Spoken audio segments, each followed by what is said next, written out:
Welcome to this week's Treasury Career Corner podcast, where I interview Treasury professionals about their Treasury careers.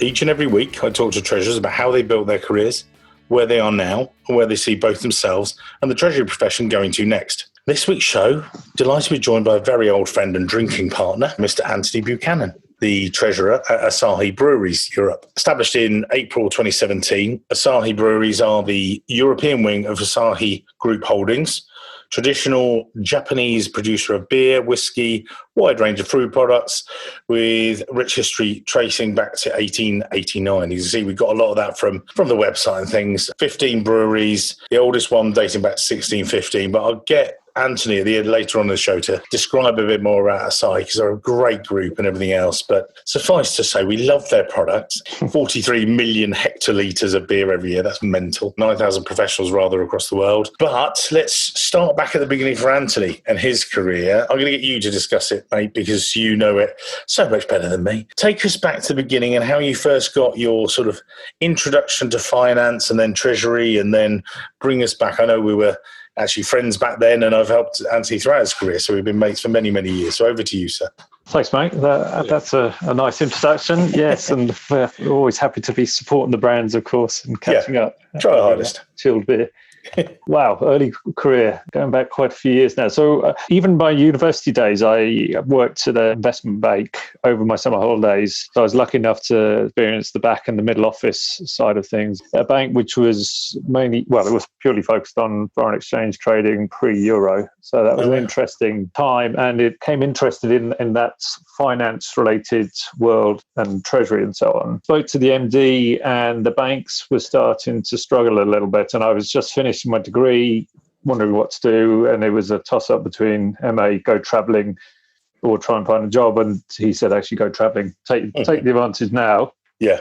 Great advice. But by the time I actually got back, the banks were really struggling. So with the economics degree and some experience in a bank, I was actually quite lucky to find a role in a US org business. So back in the day, sort of we're talking mid-90s, there wasn't many treasuries based in the UK at that point. So started the stepping stones of moving through the different areas in the sort of back office credit side of things, and then looked for an opportunity to move to London and joined what was Graham Met and rapidly became Diageo, which gave me the opportunity to move into the front office side of things, more on the trading side, looking at some of the M&A deals, getting experience in foreign exchange as well as debt.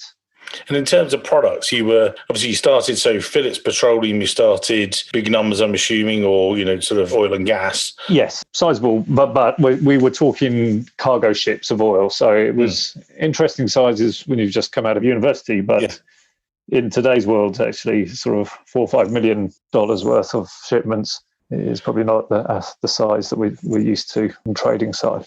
But still, you come out of uni relatively fresh, and you suddenly got responsibility or interaction with that, followed by Graham Met. And again, for people that don't know, Graham Metropolitan, which became Diageo, a drinks business. There's a theme going on there. But it does become a theme after that. But it was stumbled into that one. And then, yes. So Graham Met, then Diageo, which is made up of Guinness and Graham Met. So a large spirits and lager based at that time, but has broadened its portfolio. Then had a couple of years at Hewlett Packard in the Treasury consulting world, and then decided actually preferred it in the drinks world, so moved to SAB Miller back in 2006, and had various roles moving through different areas of Treasury, from sort of regional treasurer in the Americas, which, although based in the UK, I was traveling out across LATAM and North America. And then took over Europe to see the different interaction. Now, our US business, or Latin American business, was a huge growth engine for the group, throwing off loads of cash, whilst Europe was struggling, stagnated markets, problems with unemployment and not strong economic growth. So you had these different extremes where we were unable to get cash out of countries and trying to think of ways of doing that tax efficiently. And then on the flip side is how were we funding our various businesses, keeping them afloat, looking at their capital structures to ensure we maintain that business, keep it moving forwards, and with the right investment in CapEx and so on. And then after, just over a decade, the ABI stepped in to take it over. I stayed with them for a very short period to help on a few projects in the world of procurement, actually. So that was an interesting one to see. I've been working in procurement at S&B Miller with the treasurer's hat on, but looking at procurement from that angle and working capital commodity risk. Did a 6-month contract with ABI, and then the opportunity came to move to Asahi Breweries and look after the Central European business, which has now expanded. And we actually had, at that time, we had a business in Korea as well. So it was interesting to get, again, different extremes between the Korean operating model and treasury-related issues to Central Europe and now more Western Europe as well, with Peroni and Grolsch on board. And so what I want to do is I want to jump around, but try and make it in a logical order, perhaps with your background. Because as I said before the show to Anthony, that we got a sort of an interesting mix of listenership, if you like, on the show. So Europe and UK tends to be more, again, you guys listening, treasury managers trying to work your way up through to, in the US, a lot more sort of treasurers and wanting to hear some war stories maybe from Anthony, which I want to bring out as well. But when you made those original moves at Diageo, when you were growing your career, you started in 97, you finished there 04, you made those moves, but, how did you, make those moves? Was it just a very aspirational environment, or were you always pushing for the next thing? I know yourself on a personal level, but how would you say that you sort of grew into your treasury, drew your treasury spurs, as it were? When I first joined, I went into the middle office. I'd been studying ACCA exams, ACCA, sorry. And I was looking at various areas of treasury accounting in the world of Grant Matt. Then with the merger between the two businesses, that gave me the opportunity to get into the front office after quite a short period of time. So normally after that, I was looking at sort of 3-year cycles. And it was a very, and I'm sure still is, quite an aspirational environment where they are pushing you to push yourself and expect you to be looking for that next move and growing yourself and looking for new opportunities. So once I was in the front office, you start with the basics of cash management, then broaden into foreign exchange, and then some of the big deals come up and you can start helping with those, and then moving towards sort of the debt portfolio. That gave me the opportunity to sort of every 2 to 3 years either expand the role or change it. So I moved from cash management to FX risk management. And then with that came the opportunity to take over the whole, what was classed as market and execution team, so the whole front office trading. And we are talking a long time ago, but we also had the opportunity to have discretionary trades, which was a small portfolio, which we used to get approval every 6 months to continue with this, but also ensured the team was very focused on the markets. We had huge volume. Lots of this was all done on telephone. To ensure the guys were focused on what was happening, we also had this discretionary book where we were taking positions in the market. And that kept the guys focused, kept us all developing ourselves and looking at new opportunities. So by the end of it, I was starting to look at sort of pension risk within the group and different areas of focus. And there was different avenues of opportunity even within Diageo, but then this chance came in Hewlett-Packard to look at this EMEA-based treasury consulting role. But before you made that move, Diageo was one of the top treasury places to be. I know a lot of the ex-treasurers like yourself, moved on to different places. Peter, Matt Antonio, did lots of different people. Yeah. And, and I got to meet all these guys early in my career, all you guys early in my career. I'm going back here. So beginning of my career, I got introduced to everyone in the team. Hi, this is the Diageo team. And I met this group of talented treasury professionals that I thought, I just want to sit on everyone's coattails here. That's very nice of you to say. I'm not sure everyone classed us as talented, but I would. Well, I placed Peter Russell. I placed him as the head of Global Treasury at Travelex, and he's been on the show before. Matt Antonio made some other great moves. You yourself, you've got this great career. All these people were sitting together, working together, and there was so many other good guys, and I was just like, whoa, is this? And then I was meeting other Treasury teams, going, oh, okay, they're not quite as you say, they weren't market leading, they weren't. What caused that? Yeah. Well, I mean, just learning from other individuals. So you named some great guys there. Then you've got Peter Buxton, who then went on to set up his own business. You had a guy called Ian Simpson, had an MBA, and then we had quants, Adrian, who you could actually learn off. And these guys are rocket scientists. When you get these, so when you were looking at the company position, the modelling, we could do our own Monte Carlo simulations to look at different ways of hedging that risk. We had board approval to be trading options, selling and buying at that point, as well as lots of different ideas from a sort of tax effectiveness, from debt creation, capital structures, you had very strong teams which gave the younger members the opportunity to learn and understand a very broad spectrum of market exposure.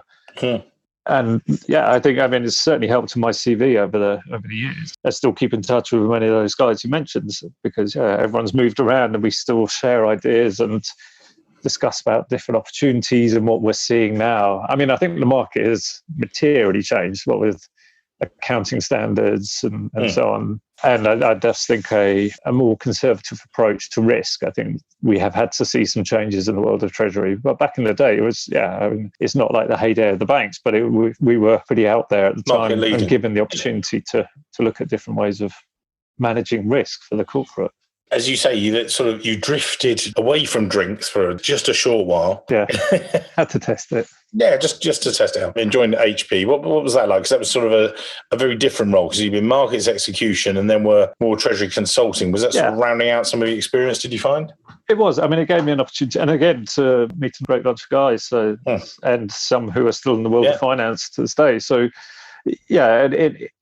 working with the team, it had more in-depth accounting analysis, which was an area I certainly needed to strengthen. I think I was moved, when they read my CV, they liked my foreign exchange background and that trading side. So for some of these M&A deals, which HP was very interested in expansion and looking, and even spinning off some parts of the business, which probably happened, the bigger ones before I joined, but then using those funds to reinvest. It gave me an opportunity to broaden my skill set more in the world of consulting rather than just sort of front office trading, and to get a better understanding of the bigger business, HP, and therefore hopefully develop more a commercial awareness rather than just be Treasury. It's all about the money and the currency risk, and in this day and age, working capital and commodities, to actually see how the business joined some of those negotiations when we were trying to put together pricing packages for, say, large supermarkets. How are we going to price? If we're producing stuff in China to sell into our European business to then sell to a UK business, how do we manage those FX flows as a commercial agreement, and work with people, actually some of who I knew on the other side of, in other corporates in Treasury. So we'd sit with the sales guys trying to hash together some of these opportunities. And as you say, I knew they split it between the operational side and the consulting side, but they called consulting, as you say, sort of the other business streams. Basically, it was everything out of ops in some ways. And a good role. Sort of, you did it a couple of years, and it sort of rounded out some of that experience before the move to SAB. Back to SAB, what was that like? Sort of, and what triggered that move? Actually, it was meeting up with a mate of mine who worked in the bank, who said he'd just spoken to a beer business who was setting up in Woking. Oh. And it happened to be down the road from me. So when do I start? Yeah, and for me, Diageo was great, and it was HQ. So to get a decision done, it was pretty quick. HP gave me the broad consultancy interest, but all the decisions, when you get to a certain level, were made in the US. So it didn't mean if we went out to Palo Alto a few times, then it was always great to meet the team. But it sometimes created a delay, and that could be frustrating.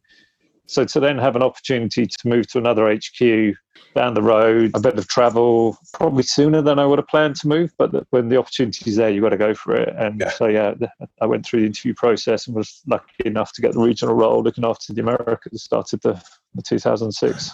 The journey there. And again, SAB Miller for South African breweries, and things. Explain the sort of the growth, if you were, from, what was it there? What size was SAB then? So there was 4 of us. So when I joined, I was number 3. So we had the treasurer, an assistant treasurer who had come in and as a contractor to support, and we had the PA who looked after the team, but also interacted and knew the business a bit better, and some of the people around the group. And then I came in probably a week or 2 before the head of debt joined as well. So we went from 2 to 4, and then when I eventually left a decade later, it was a team of 60. So rapid expansion. So talk us through, if you like, maybe pick out some of the highlights for you, the SAB stuff. There were, when I looked through your CV resume, there were some achievements there and things like that. But you guys were exceptionally sort of focused on different, as you said earlier, on different markets. And what was amazing was Latin America was one region and it had all these twists and dials. And then you went to another and it was like, totally different set, control board sort of thing. Was that one of the things you took from it? Yeah, absolutely. I mean, I think the bigger picture for Treasury as a whole, we went from a totally decentralized team, and that's how the business had been run. So they had expanded rapidly through M&A. As soon as South Africa opened up, they headed to the UK to set up the business here to help with the M&A dream, and had just been going around and picking up these businesses, but just let them run themselves. You sort of brew locally to sell locally was the big motto. But then certain teams did deserve to be centralized, and actually learnings could be made around the group. So David Mallet, who's the Treasury, came on board to sort of start that, had this sort of focus of trying to centralize Treasury. And I just came in at the right time as the regional treasurer for Americas to help with that agenda and look to sort of work with the local teams. Now, it was somewhat frowned upon in Latin America to have some guy flying out of the UK to come and tell them what needs to be done and so on. So yeah, there was a huge amount of relationship building. Once you got there and were able to explain, here to help basically, that all these businesses had currency risk from importing the raw materials to make the various beers, from packaging exposures, they had commodity risk and so on. So when you're there to explain that, trying to help stabilize some of your volatility and help with the numbers, looking at centralizing some cash. Yeah. And you build up relationships with the FDs, and then, rather than, as one of the FDs originally called me, the policeman from the UK, is then you start demonstrating, okay, I can add some value to your business and therefore help your bottom line. And that, it just generated that. You then get to know other parts of the business, and then gave me the opportunity to work with the team in Europe. And by that stage, the Treasury had been totally centralized for Europe into the Woking office, with a single cash pool structure, single bank cash pool, multi-currency. All the risk management was run out of Woking for the European business. So you were there as their sole individual for any treasury issues. You'd go there, sit there with the FDs and talk through all the cash, talk through currency, look at the various exposures, work with them so that they feel comfortable when they were looking at their budget numbers and preparing for the year, that they did have the necessary support, and the policies that were put in place to manage these risks were actually helping them. And then the group obviously was then carrying on with its centralization of Treasury, but we started doing regional centers. So we had one eventually set up in Colombia, where I used to travel a lot to. Then we had South Africa set up, Hong Kong. And then the final stepping stone was actually some work I'd been doing with our Swiss business, and where we had set up our procurement team, looking at commodity risks for the group. And eventually, after a year plus of discussions, the agreement was, yes, we'll look to centralize what we class as treasury risk or financial risk within procurement. But the deal was that they wanted the team locally based in Switzerland. So that gave me the opportunity to move abroad with the family and relocate out to Switzerland for a few years to work in procurement, although reporting into Treasury, to look at the various commodity-related risks, embedded FX within supplier agreements, working capital opportunities through supply chain. And that was a globally centralized business. And how big I know this because we've talked about it over a beer and stuff like that. How big a portion, with this procurement and some of the aluminium and some of the numbers and some of the commodities, again, for people listening in, I know that it shifted the needle. But explain that to the listener. With the support of the team. So there was Treasury, the broader team, so I could rely on the Woking basis. There was basically three of us based in Switzerland. So I had two traders, one on metals and packaging, the other one grains. We would look to try and branch into other areas when we had time. And then, but they had it was a $7 billion exposure of spend that they had under management within procurement. Of which was obviously thrown off FX. So I was working with them to ensure contract risk was visible, because sometimes these contracts were priced in local currency, but when you actually dig into the contract, you realize the catalog's based in euros or dollars and just refixing at a month end. And the local business might think, I've only got Czech krona exposures, but suddenly their prices go up by 5% because their currency is devalued and they didn't realize they had an underlying risk. And then so it was working on that. We went through the Foster's acquisition, so I had some working capital focus. We needed to generate cash to maintain the credit rating, and therefore being based in procurement, I could sit with suppliers to discuss the working capital opportunities using that time a bank platform in Europe. Then we set up in Latin America. Actually, the Colombian team in Latin America had already set up and built their own system, which it was expanded into Peru, and then Central America we did other working capital tools. Australia had one. And this was all helping the sort of cash generation requirements for the business, and having this sort of centralized opportunity. I was there face-to-face with procurement, so when they're having those negotiations with key suppliers, they could drag me into the room to be sitting opposite my counterpart or a finance representative. And that's the thing I've always said with working capital. You have two procurement teams going head-to-head. They don't always understand the value of money. When you've got two finance people saying, look, I can offer you this tool, it's going to offer you a discount rate of X. If you're interested, does that look attractive compared to you going to your standard bank facilities? Then you can have a decent discussion, negotiation, whether it's the local CFO or treasurer. Mm. And often that ended up with a quick result. The best one being, I think it took me and a procurement lead an hour to negotiate some very workable payment terms and offering the supplier some very early cash settlements through supply chain financing. And it was a 1 hour call, and it was done, and contract was signed a week or two later. I think and sorted. Probably the biggest success. Yeah, that was. And then Asahi, or SAB, 60 people to zero, to everywhere. Yeah, start it all again.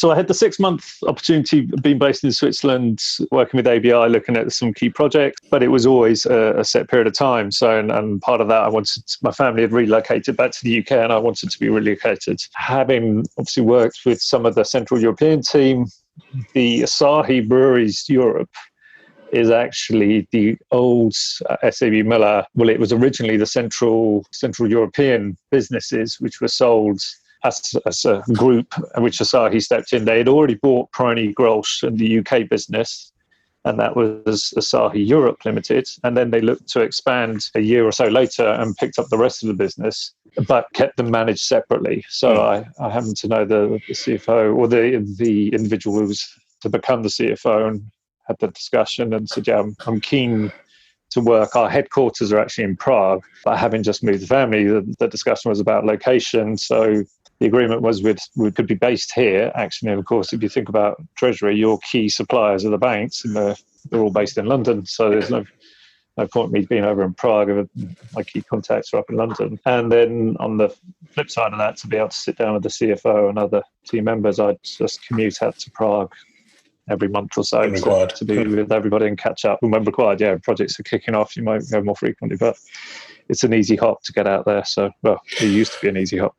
And when we've had some discussions, I've been incredibly impressed with the differentness of the Asahi and their openness to some of the ideas you've had as a treasurer. I know that Anthony had the beer and said, I got involved in this idea about reward structure. I'm like, what? You're the treasurer? No.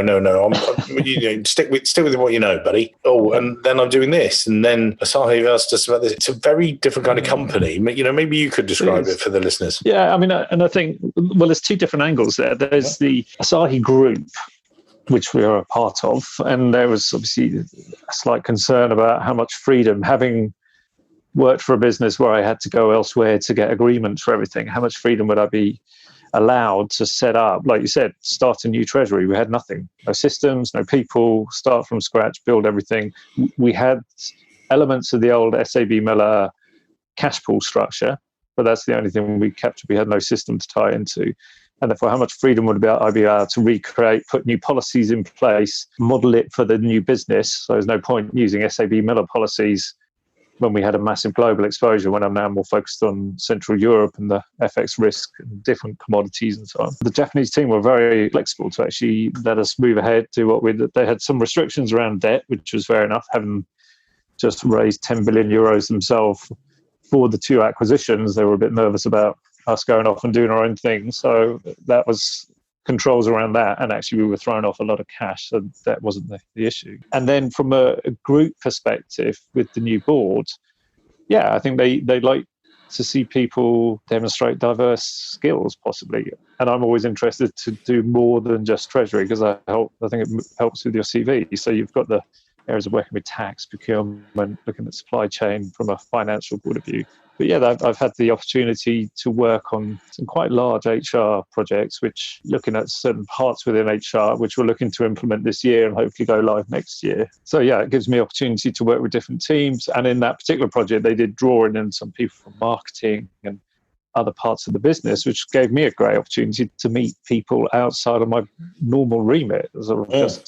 I'm generally overlapping with other finance people, so having to chat to people about the business, about marketing, you get a totally different view. And it's really interesting to have that insight into what they see in the business, and what they're trying to achieve and need to achieve as far as the right product in front of the right people through the right channel, and the sort of struggles they have with that, and the wins. So it's nice. And Asahi Breweries has been very good at giving people opportunities to not just stay in their standard sort of bracketed finance or treasury role, to potentially expand into different areas.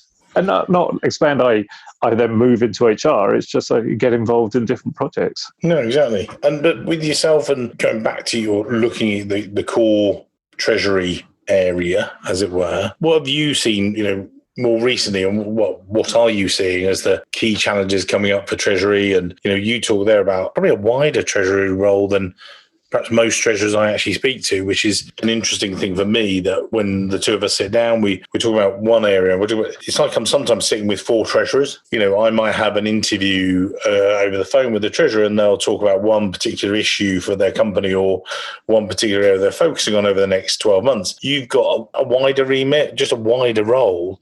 What are the key things that you see are sort of coming down the line, as it were?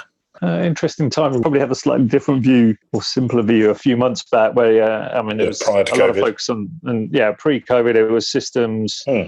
Our currencies weren't particularly volatile. We were looking at capital structures for the group, focusing on expanding working capital opportunities and going beyond just supply chain financing to, should we revisit receivables, or is it still too expensive? And that can go market by market. So like our Czech business is totally focused on sales to pubs, and you're not going to get a strong receivables program trying to pass on that risk to a bank. So you can dig into the markets and find the right areas. Looking to expand our commodity risk management piece, and there's some new areas. We've just taken on Grolsch and Peroni, so it's like getting that integrated on the standard sort of cash management platform, everything plugged into our treasury system. It's sort of the whole digitalization piece, which we're a small team, so we've got quite large remits on sort of cash, commodities, currency, working capital, involvement and supporting tax, capital structure type areas. But when you've got 3 people in the front office and 3 in the back middle office, we're heavily reliant on systems and the integration of those systems to prevent keying errors and so on. We're going through an upgrade at the moment, but I was also seeing how could we expand that, and that maybe work broader into, say, accounts payables. Are there better ways of managing this to reduce the cost of managing quite a large bank infrastructure? And then if you put that now, it's obviously, I used to travel quite a lot, which I don't obviously at the moment, and maybe going forward I won't need to, because the use of, again, systems could actually help us save the planet a little bit. We have had a very strong focus on sustainability for quite a period of time, and I think this period, although an utter nightmare from a human point of view, has made us focus on, actually, do we need to travel? Can we find more sustainable ways of working and thinking? So we've got some great energy programs in the likes of Poland. So our breweries should be carbon neutral from energy use by the end of this year. I think they're 50% already carbon neutral. So, and looking to expand those type of projects. Can we do things with packaging that be more environmentally friendly? So from a treasury focus, how do we support that agenda going forward, as well as ensuring the business is still okay with COVID, where our major market is pubs. There's not many pubs open. I mean, they are opening up in Central Europe, but it's certainly not everywhere. And there's obviously some risks of pubs getting closed again, and hospitality in general. So we're not far off the end of the show today, and I know that I could chat to Anthony, and we do in the pub regularly ad infinitum. I love the chat about treasury, love about the development of it. Just before we come to the 3 tips for people, as we always do each week, just the sort of all-encompassing question for you, where do you see Treasury sort of adding value? Just sort of it springboards perhaps from that. And you talk there about, because you've got that much wider a view on Treasury than many of the treasurers and the Treasury departments I talk to on a regular basis. Where do you see sort of Treasury evolving to, if you like? Sorry we didn't ask the question before, but where do you see it going? Is it, that getting more involved in procurement, getting more involved in the business, or getting more, all of the above? Or where do you see the sort of pushing the value envelope? Well, I mean, talk about the obvious stuff that's just done nowadays. Cash and FX, totally commoditized. I think as long as you can get your forecast numbers accurate, and there's some really clever stuff on receivables nowadays, that is not adding value anymore. It reduces volatility and helps the business provide certainty, which helps. But I think the areas we've been focused on for a while, working with procurement on working capital, the commodity side of the world in our market. Obviously, we're sort of quite heavy on grains. We need various packaging from aluminium for the cans. Then you've got diesel exposures for distribution. So I think that's treasuries in general, I think, are becoming more focused on commodity risk and move beyond FX. I think then once you're working more closely with procurement, you can look at the working capital opportunities. So how do you help your suppliers, and which at the same time helps yourself? And sort of helps ensure that these businesses, especially in tricky times like now, that our suppliers are staying afloat as well and ensuring they're getting the cash they need. And so can we accelerate payment terms through various tools? I think longer term in the future, I think certain areas will become more automated. We're looking more and more at bots, and how do we use those more in sort of back office, and could there be areas of treasury that could take over, so you can then think more strategic? Getting much closer to the business is always key. Sitting down with the FDs to understand their focus, priorities, how we can help provide some support. I also think treasuries will become broader and therefore possibly more interesting in their area of focus. It's no longer just cash and FX and debt. I think there's other areas we can support. And with the need to support sustainability, there's a lot of areas that Treasury can add value. And I go beyond just the green bond, which is a way of helping cheap financing because you're going to build something or maybe do something good. Do some good. But you've already sitting on the cash. What else can you do? Can you help with sort of the recycling agenda to, if we're looking to, if we have plastic, which we're trying to move away from, PET, can we use rPET? Can we find ways to manage that risk? And recycling aluminium, and then procurement's actually done some really clever stuff working with some of our suppliers to have them relocate one of their production sites to be much closer to us, so they're not shifting large quantities of empty cans to a brewery. So it's and how can Treasury support to ensure? So we worked with that business on another supply chain financing opportunity to ensure that they could get their cash to help with their build and so on. I think there's more than the standard cash and financial risk management. Now there's bigger picture stuff to help with. Yeah, exactly. The question, and then you sort of, because I think it's starting to move that way, and I think finally, treasurers are being understood for the role they do that much more, with people like yourself taking it forward. And so, going back to you, we'll put Anthony's LinkedIn profile in the show notes. So if it's right for you to connect to him to connect to you, potentially connect after the show and you've enjoyed it and things like that. But his term for some of his perhaps top tips, and that can be, top tips. People are looking at your background thinking, I want to be like that and things like that. So they can be treasury related. They can be related to you. If someone looks at it and says, actually, I want a background like Anthony, what would you tell them? And that could be a progression of your career, through grammar. I know it, as I say, we sort of grown up side by side. So I started treasury recruitment, you were in treasury, boom, and, side by side all the way through to now and the future treasury, or in treasury terms, what are the sort of tips you would give to people if they're listening today? Well, obviously the studies is key, especially in the earlier years, as you build up your knowledge on treasury to then get the classroom studies. And it doesn't have to just be the ACT. There are other studies, SEMA I quite like, or maybe getting both. I'm seeing more and more treasury specialists getting treasury exams and a formal accounting exam as well to have broaden their horizon, because maybe they want to be a CFO at the end of it or rather than the treasurer. So putting those stepping stones in place as you develop your knowledge of the basics in treasury. And although I talk about FX being quite commoditized, you still need to understand it. And if most corporates will have some sort of currency exposure, whether it's supplier based or sales based, and so to be able to provide that level of support, and to therefore also be able to question banks rather than just taking their advice and feeding it through, to actually understand what they're telling you. I think having that deeper knowledge in certain key areas of treasury is key.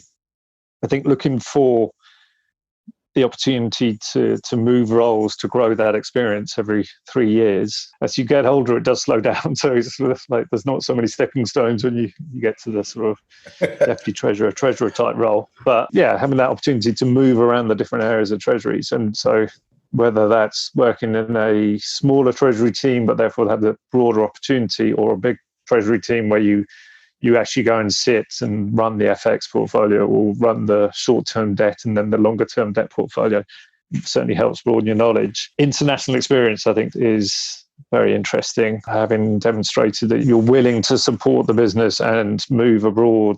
Now, whether it's either just traveling and commuting a bit, well, I wouldn't say I was commuting to Latin America, but I was traveling a fair bit out to LATAM to support all the various businesses and meet the FDs and the local teams. Or actually relocating does give you an interesting insight, different ways of working. And then also, I think the key that's helped me over the years is having the opportunity to work in lots of different types of projects, way beyond just the areas of treasury. So again, more involved in finance, looking at the commercial side as the stuff we can help at, looking at budget rates and how do we set those to ensure that it does provide the business some certainty when they're planning, without just hedging everything and therefore creating a whole heap of costs and forward points and so on. Working with the tax teams and to support the effectiveness and efficiencies, and working with procurement. And I think there's strong overlaps with all these teams nowadays, which helps you broaden your knowledge and understanding of the business you're operating in. And that should come through with the different projects you can put on your CV. So I think, but you actually, I know that you leverage that load more so probably than any of the other treasurers I speak to on a regular basis. And I would say that, if you're listening today and you are one of those treasurers at a more senior level, this is what Anthony has done so massively effectively. So when we have a conversation, it's like we're an hour in, we're having a second pint, and we're like, and you're talking about, I've done this project, and then this is going on, and then I'm talking to these guys, I'm like, and it's like you're sort of getting all these spinning plates. Whereas I'm talking to some guys, and they're like, as you said, they're just spinning a couple. Whereas bring them together is amazing. Maybe I get bored too quickly and therefore looking for new interesting areas. I mean, let's be honest, if you can show some interest and show that you can bring something to the table, people always need more resource. Yeah. So they're generally keen to get you involved just because that's another set of hands to help out to manage the project. So it does. If you show that level of interest, you do then often get the opportunity to support. I mean, the extreme one is the HR project, which I had the opportunity to work in, working with procurement or tax. There's a strong enough overlap. We can hope that the Treasury team can bring this to the table, and hopefully that will help. And I would generally say, just in reflection of that, you maybe get bored too quick. I was just going to hang on to that. I think that would divert away and would be a negative thing if you didn't add so much value all across the piece. And every single one of these things, add value, add cash, and you do. And I think, so it's not just, a bit of wanderlust and stuff like that. It's quite the opposite. It's very directed. I mean, that was a bit flippant maybe. No. Yeah, you've got to close out what you're doing. Otherwise you get a bad track record behind you. And then, the track record helps, even to the point that when I catch up with the Japanese team and talking about stuff in Australia, they're happy to sort of listen, and it's like a totally separate business. They've only just acquired it, and I'm sort of saying, oh, well, we've done this. Do you think it'll work over there? We could look for a global platform, and they're happy to have the conversation to sort of think broader. Can we do a global solution rather than lots of regional solutions?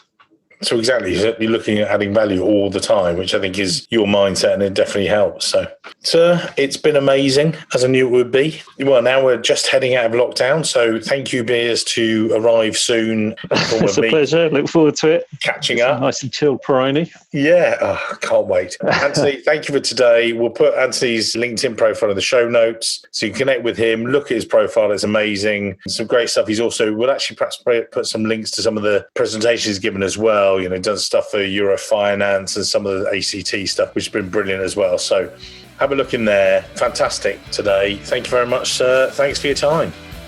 Cheers, Mike. It was great to catch up. And yeah, thanks for your time. Pleasure.